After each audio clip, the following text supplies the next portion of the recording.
आदरणीय पाहुणे, आदरणीय गुरुजनवर्ग आणि माझ्या प्रिय मित्रांना माझा नमस्कार. माझं नाव स्पर्शानंद माने. मी भारत विद्या मंदिरमध्ये शिकतो.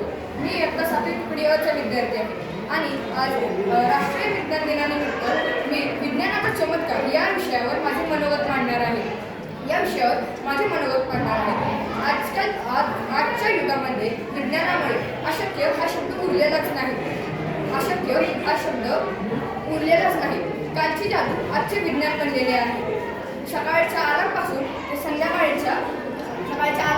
संध्याकाळच्या बल्बपर्यंत आपण पूर्णपणे विज्ञानाने वेधलेले आहोत. मला विज्ञानाचे 3 चमत्कार सर्वात महत्त्वाचे वाटतात. 1 म्हणजे संपर्क. हजारो मैल दूर असलेल्या व्यक्तीला आपण आपल्या डोळ्यासमोर पाहू शकतो. 2 म्हणजे वेग. कित्येक महिन्याचा प्रवास आपण काही तासांतच पूर्ण होतो.